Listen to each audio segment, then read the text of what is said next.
Well, good morning, good afternoon, good evening. Well, good morning, good afternoon, good evening, whoever you are, wherever you are, whenever it is for you.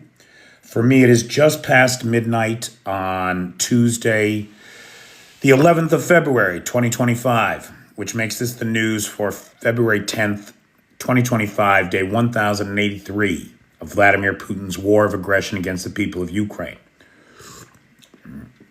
Hey, guys. This thing will not let go of me. It's the worst. Anyway, hey, Jeff. Hey, David Keller. Hey, PH. Hey, Michael. Darlene, Jeff, Jerry O, Daryl Roberts. All the peeps are in the house. How's everybody doing? Hey, Mike now. Hey, Hobo. Hey, Debbie. Lava Mind. Oh, that reminds me. Let me check that, because I did not do that. So, guys, I'm still a little under the weather, and I'm afraid my voice is going to give out. So let's just take a look here. And let's do that. Weibo and Big D are the sponsors of tonight's live. Jeff Robbins is house sitting. I house sit. Hey, Mad Mike. Hey, Nicola Jones. I house sit and dog sit when I'm home for friends of mine in Philadelphia. And that week is always one of the best weeks of the year. They always go to the shore in the summer at a good, when the weather is good. The weather in Philadelphia tends to be good at the same time. And the dogs and I have a phenomenal week. It's a nice week. All right. So this is the news for Monday, February 10th. And I may be a little brief tonight, but I will not be terse. Now, last night we saw, as a matter of fact, the air raid alarms just went off here. So Kyiv is currently under air alert. Last night we saw the Russians send 83 drones at the territory of Ukraine. The Ukrainians took them all out. Now, that was not the same for the glide bombs yesterday. We saw 87 sorties run by the Russian aerospace forces and 138 glide bombs strike the territory of Ukraine. Now, I don't know if you know these things, but they're big-ass bombs. I mean, big bombs. 99 combat engagements across the front line yesterday. And a grisly milestone passed for the Russians yesterday. 850,000 KIA and WIA. Hey, Bobby.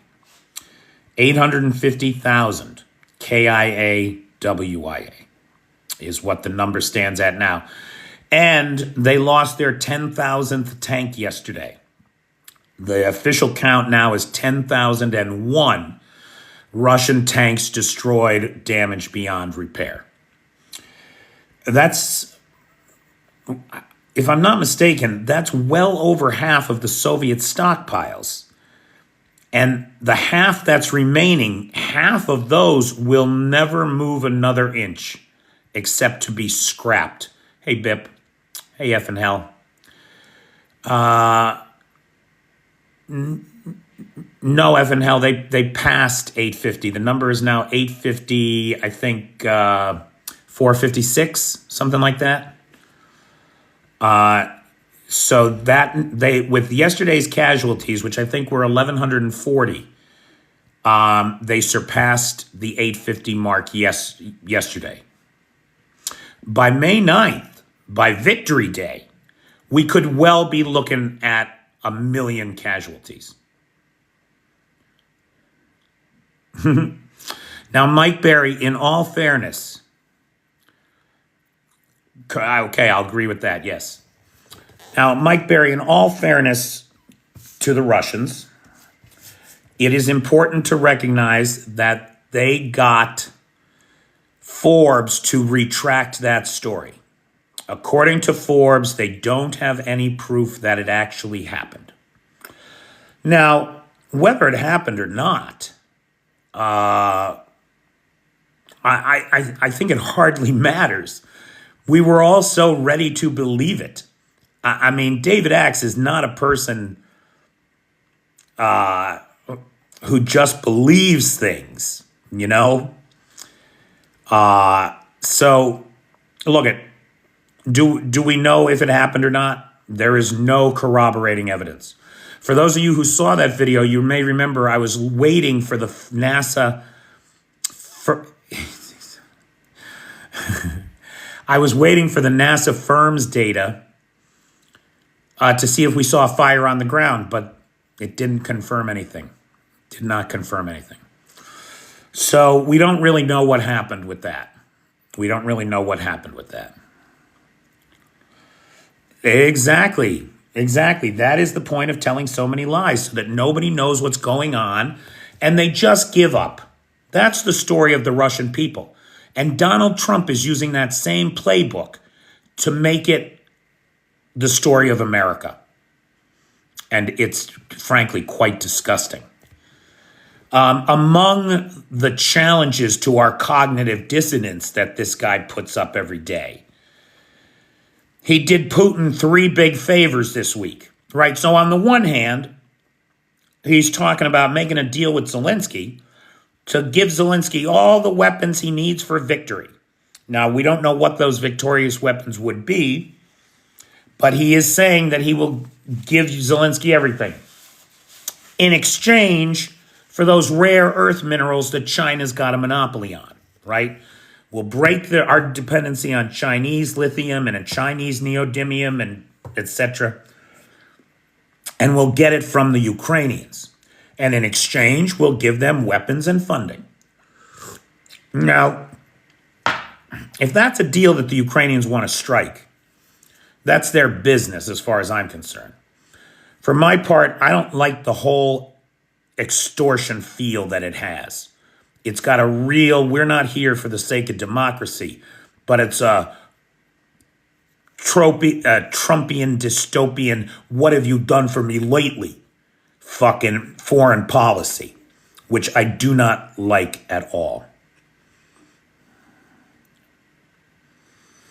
The Ukraine trend is over. Anybody who thinks that a sovereign nation, people, and language being extinguished from the earth, anybody who thinks that being against that is a trend doesn't understand the difference between lip gloss and neat geopolitics. So anyway, yeah, Cannonball Cruz, that is not enough for me. No, you're not wrong, but I don't like it. Anyway, time to move to the next virtue signal, says the person who believes in nothing. Oh, look, he's got 5 followers and he's following 1. Yeah, that's too many.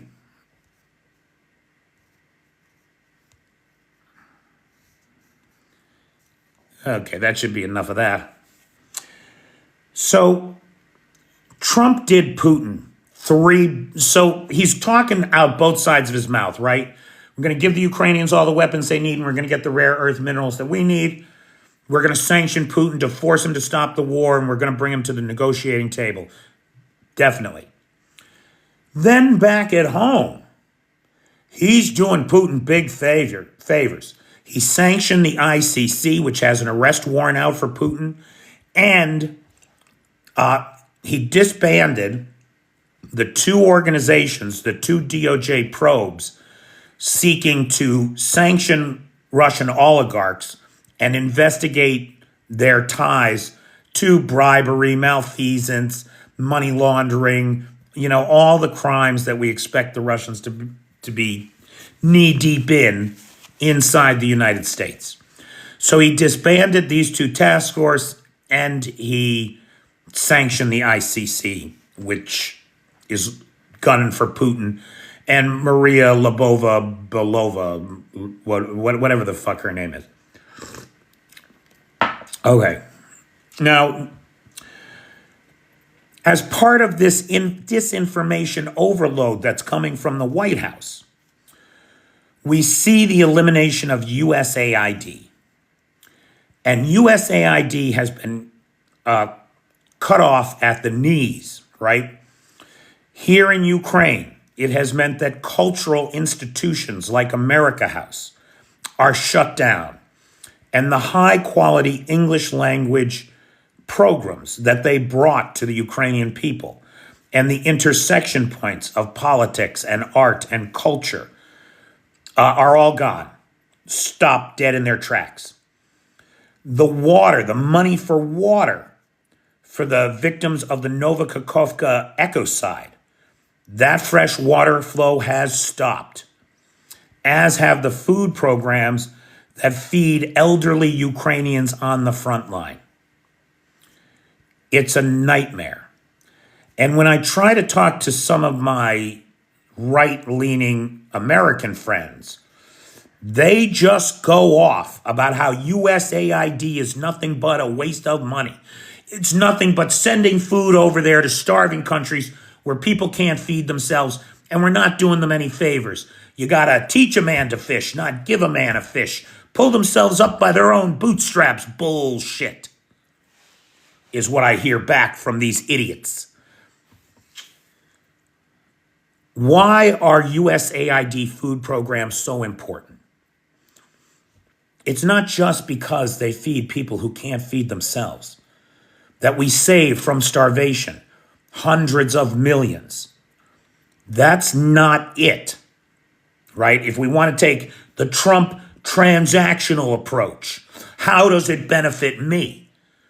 Well, where the fuck you think the U.S. government buys all that food that it sends overseas?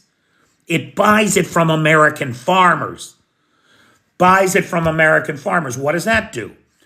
It keeps the amount of food in the country and the food security for America in the country at a stable price so that your grocery bill, you can predict it.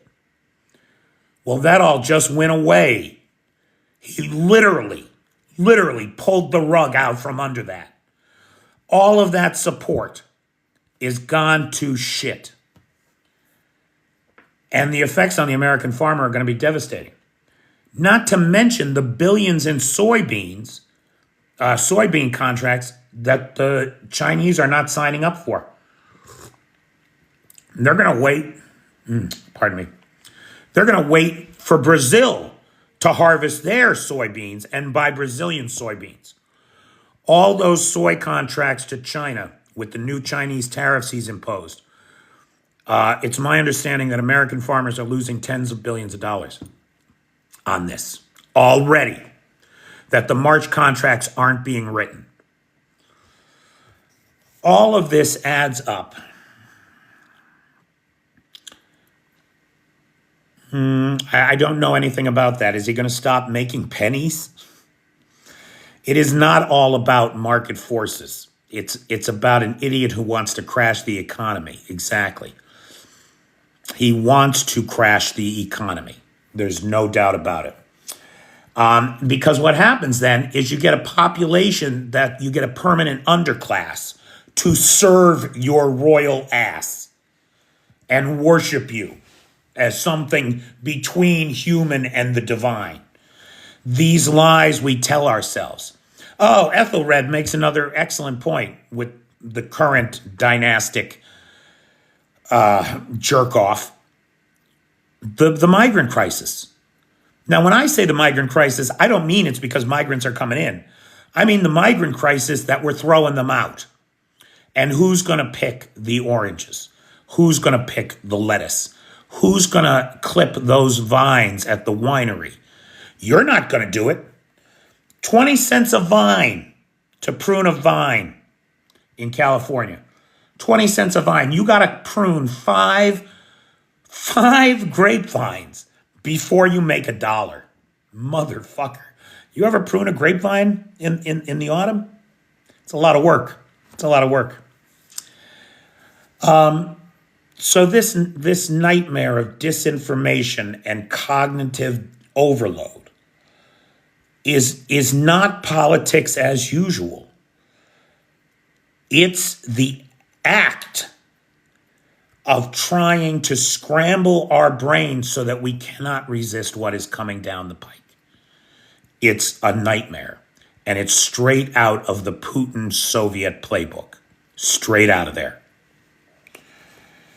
Now, for its part, over the weekend, Andrei Kovalenko from the Ukrainian Center for Countering Disinformation confirmed this morning a strike at the Afipsky oil refinery, one of Russia's oldest, in Krasnodar Krai. This oil refinery is still burning at this hour, as I understand it, and it is responsible for processing 6.25 million tons of crude oil a year into refined oil products, principally for the Southern Military District. Now, when we think of the Southern Military District for Russia, its command and control headquarters is in Rostov-on-Don. And in terms of the temporarily occupied territories, it includes Zaporizhia, Kherson, and Crimea. As I say, that refinery was hit in the early hours this morning, and it is still burning. Now, Ombre is reporting that Sunday morning in Ust-Luga, the big oil and gas export port for the Russians. Hey, Uziak. Hey, Fitz. Hey, Nightshade.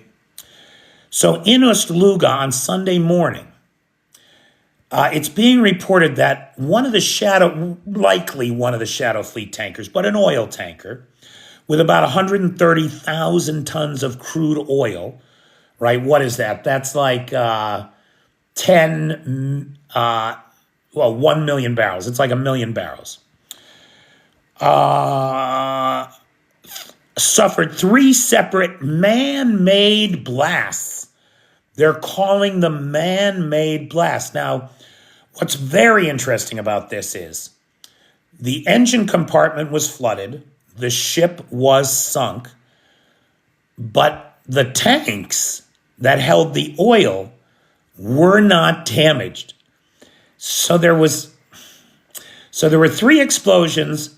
The oil tanks weren't damaged. It sank with the oil on board. Boy, that sounds like Ukrainian sabotage, doesn't it? It really sounds, yeah, we blew the oil tanker up, but we didn't spill any oil. That really sounds like Ukrainian sabotage to me. Now, we don't have anybody taking responsibility for this. We don't know if it was a special forces operation, if it was a partisan group, or if none of that is true and there was just a fire in the engine room. We just don't know at this juncture.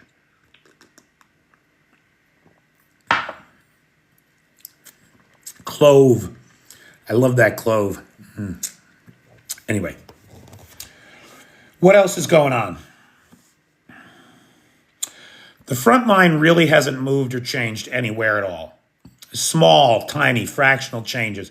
The only one that I can really point to even is the Russians moved slightly west, south of Pokrovsk yesterday. Other than that, nothing, except in Kursk.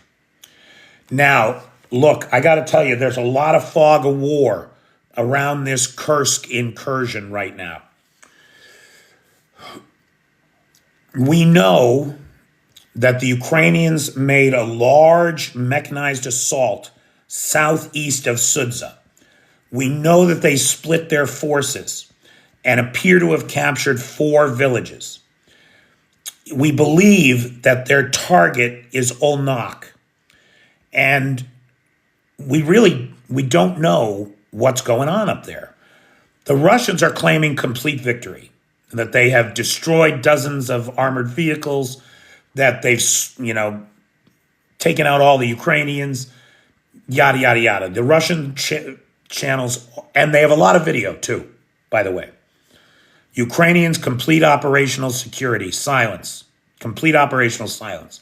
No videos emerging from there, except one that geolocated them on Friday outside of the town of Fatasia, I think it's something like that, and which is now, we believe, captured.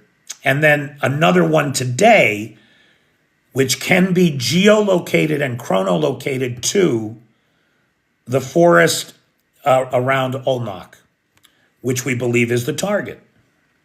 That's about 7 kilometers deep. So the Ukrainians have moved forward 7 kilometers in 4 days. In 4 days. The Pokrovsk line hasn't moved 7 kilometers in 7 months. It's a whole nother world, right? Now, look, the Ukrainians did their homework. They shaped the battlefield to get ready for this. We talked about every hit that they made up in Kursk. Remember, there was that very expensive radar that went. There was the command and control headquarters where dozens of senior Russian and North Korean officers were eliminated. We called it a decapitation strike. That was about 2 weeks ago. That was with ATACMS. Remember? What else did they hit? We saw them hit artillery, ammo depots in Kursk, and logistics. All of that softening up led the Ukrainians for what has to be considered a breakthrough, maybe not a significant breakthrough, but a breakthrough of the Russian lines in Kursk, allowing them to recapture at least 25 square kilometers of Russian territory in the last 4 days, and likely more.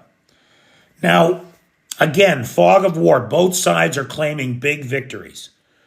What indicators do we have to suggest that things might be going a little bit better for Ukraine than Russia wants us to think it is? Well, for one thing, we have that geolocated footage tonight that they're at the gates of Olmok, that they've advanced at least 7 kilometers. And it's a wide front. It's a broad front. What other evidence do we have? Colonel Pavel, and I apologize, I won't try to say his last name. It's beyond my poor American capabilities. But Colonel Pavel was responsible for the defense of the Russian Federation in that region. Colonel Pavel is on a train back to Moscow to answer questions. It appears that he is going to be the scapegoat that they're going to blame for the Ukrainian ingenuity and the movement forward. All of that says to me that it's likely that Ukraine is doing better than the Russians are saying they are, which of course would make perfect sense. But until we get some more good data from there, I am not celebrating. I'm not making that mistake again. Now somebody asked before about the North Koreans. And we definitely have a few things to talk about with the North Koreans. The biggest thing, I think, is just what we saw on Russian television last night on Soliev Live. Someone for the first time on Russian state TV confirmed the existence of North Koreans in Kursk. Now, you guys know, right, the official number is that about 1/3 of the North Koreans that came in have been killed in action or wounded in action. About 1/3, about 4,000. That should leave about 8,000 North Koreans, right?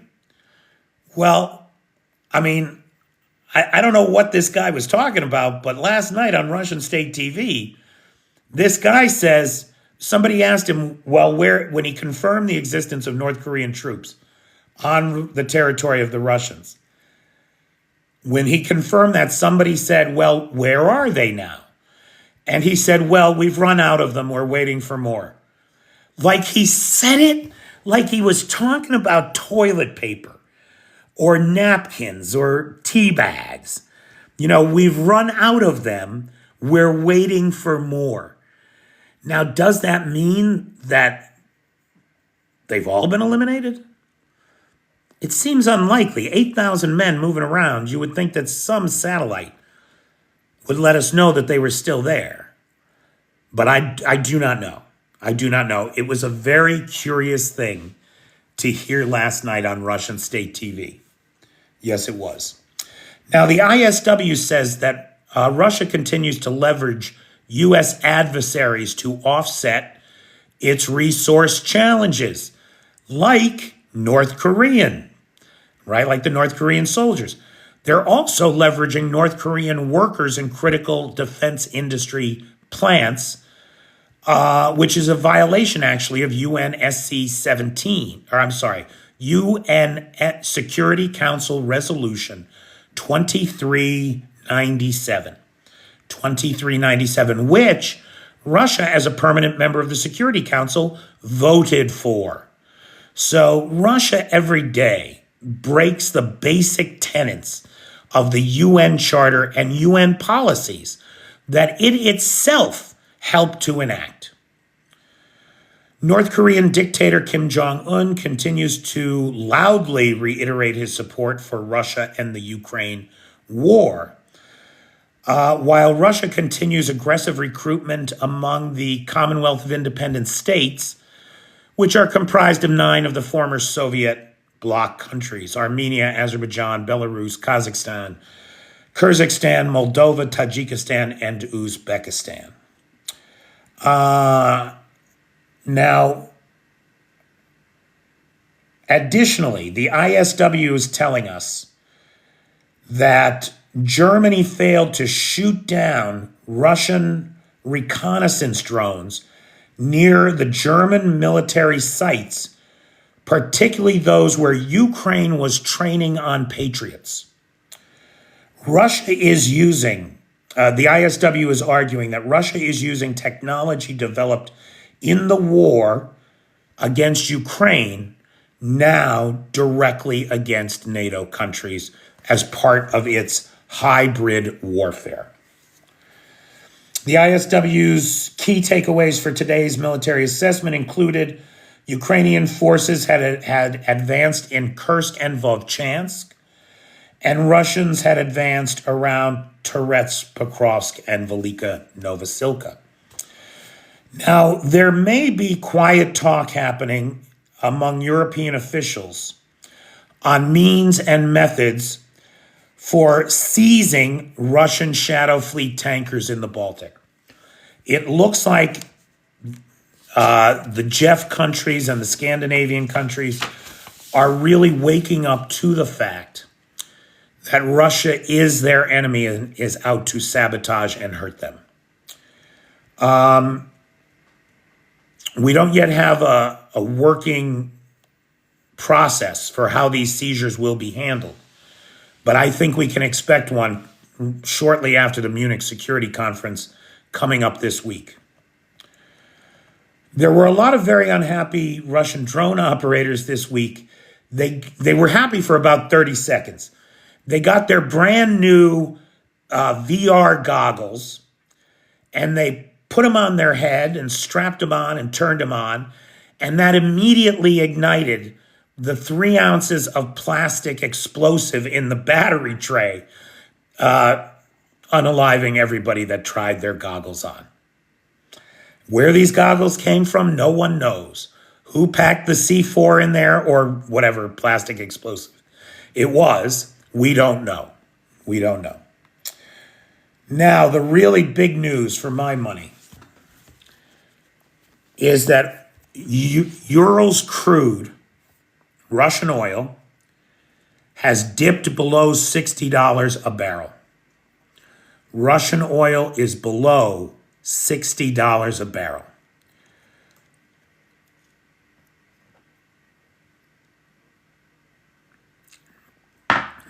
And to the best of my knowledge, Ron, several people were killed.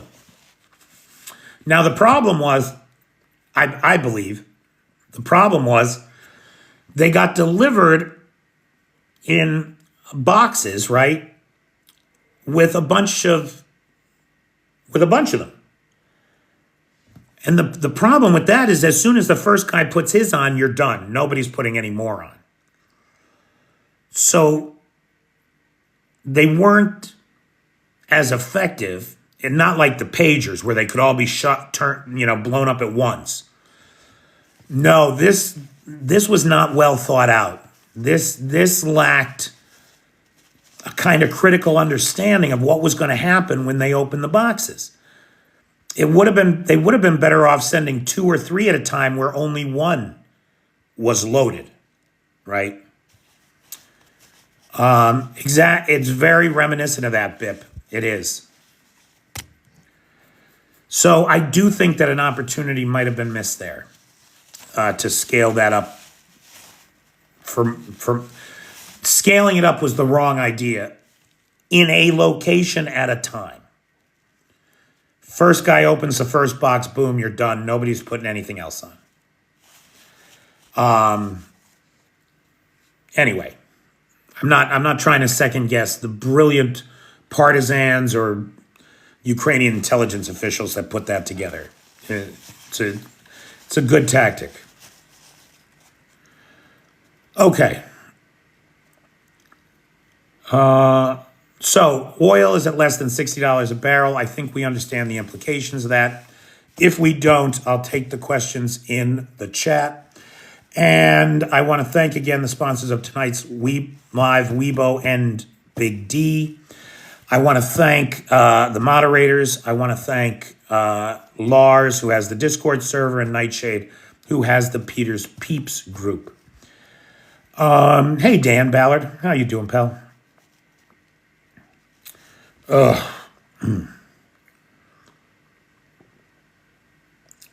Voice is shot. You think I might shut up for a minute, but no. What other meetings are there this week? I don't know, Oleaminator.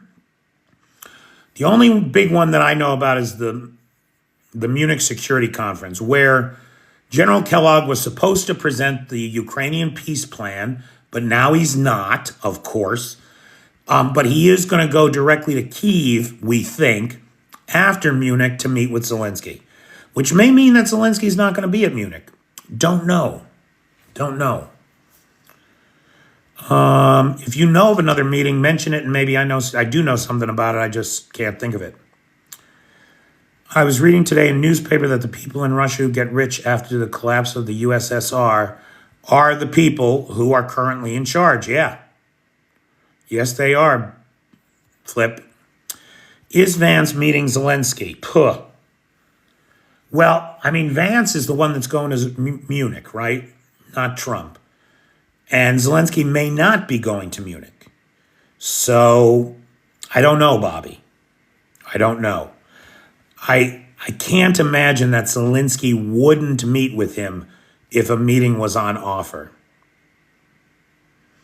Truthful, that's a good point. I didn't do a story on that. But Estonia has finally cut its link to the Russian power grid. And it was quite a moment attended with much fanfare. And the actual, like the electric gates, opened or disconnected from each other. And that was it. No more energy from the Russian grid. Or no more energy to the Russian grid. Nightshade is saying that Vance is supposed to meet with Zelensky. Where? At Munich? I'm with you, F and hell. Hit the refineries.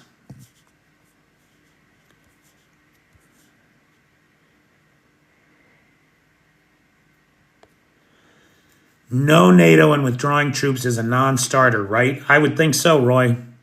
I would think so. Look, Putin doesn't want peace. Putin has no interest in peace. It does not serve his needs. He wants the war to continue. He wants to win it. And he thinks with Donald Trump in the White House, he can. And he may be right. I don't know.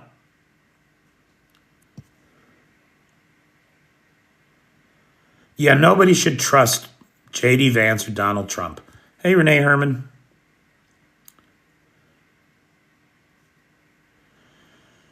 The crude oil price in the United States is $80 a barrel. Well, that all depends on what oil you're looking up, right? There's a difference between, what's that B shale in East Texas? Barnett Shale in East Texas, right? That East Texas crude is going to be a little bit pricier than, say, that Canadian crude coming down to the Midwest refineries. What you got to be looking for is Urals crude, right? What we're looking for is the price of Urals crude. And you have to remember, Urals crude is under sanctions. So nobody is supposed to be paying more than $60 a barrel, even though they have been. It's a steep discount on North Sea Brent. North Sea Brent was trading, right? These numbers fluctuate every day, truthful. Was trading at $76 a barrel. And the Russian discount was $16, which brought it just under the price cap. So now how long it's going to stay there is anybody's guess. But here's the important bit. The Russian federal budget is based on a $69 a barrel price. That means they're losing money. They're losing money. Every barrel of oil they sell is costing them money.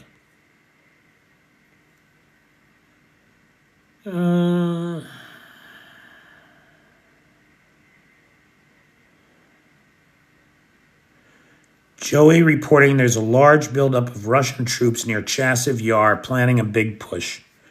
Well, they're planning for a big something.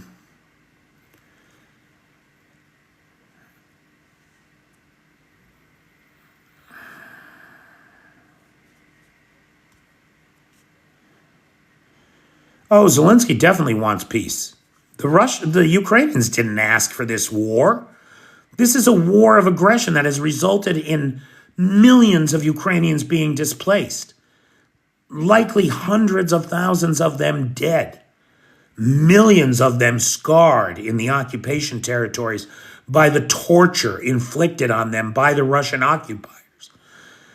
Nobody in Ukraine wanted this war. You got to be kidding me. Yes, of course, Zelensky wants peace. And he said that over the weekend, as a matter of fact. He's ready to talk. He's ready to make a deal. It's ridiculous to think that the victims of a beating don't want the beating to stop. Vance warned judges today they can't block Trump's executive power. Yeah, that's not how the Constitution works. Nightshade is saying that Zelensky and Vance are scheduled to meet at the Munich Security Conference, so Zelensky will be there.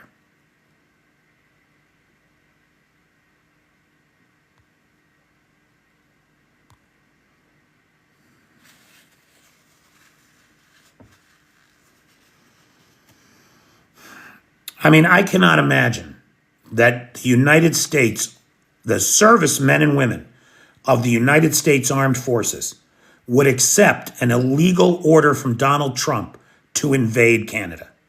I refuse to believe that is a possibility.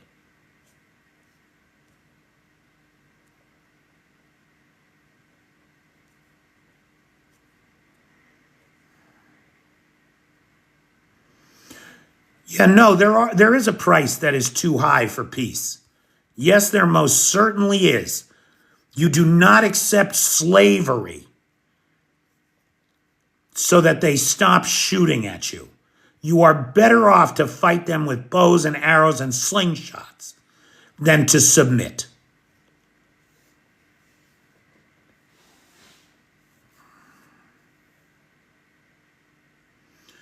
So no, that's absolute nonsense.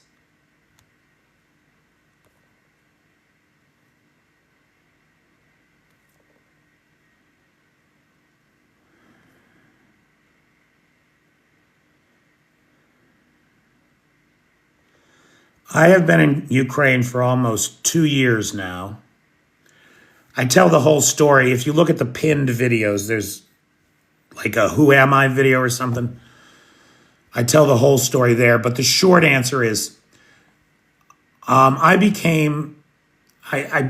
started to become aware that the Russians were interfering in America's life in ways that we were not aware of, and that it was having a real impact. And I looked at our history with Russia and how we get Russia wrong all the time.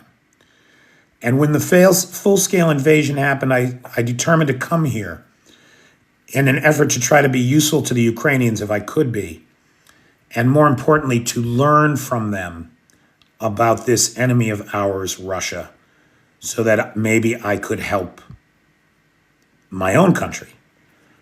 I'm more here to learn from the Ukrainians to help them, the United States, than the other way around.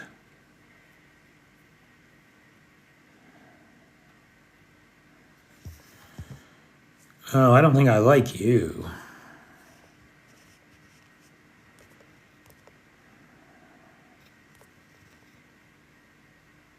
No, no, no, no, no. I am not inviting you live.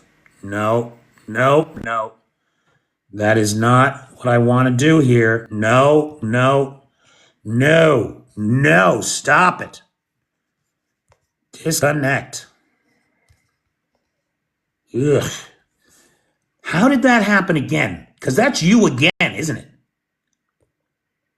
With your handlers in the background telling you what to say. Ugh. Anyway.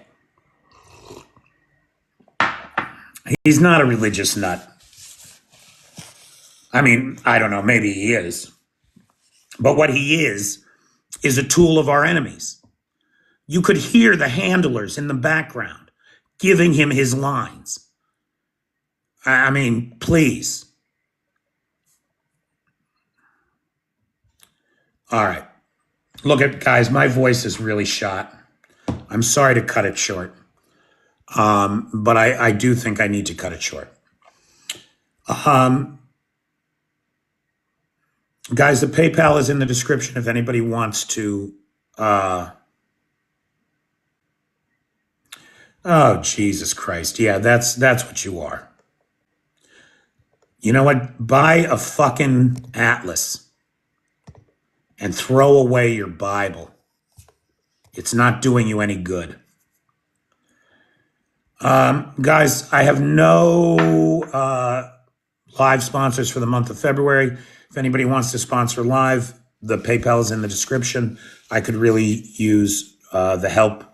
And we will see you all tomorrow. Thanks, guys.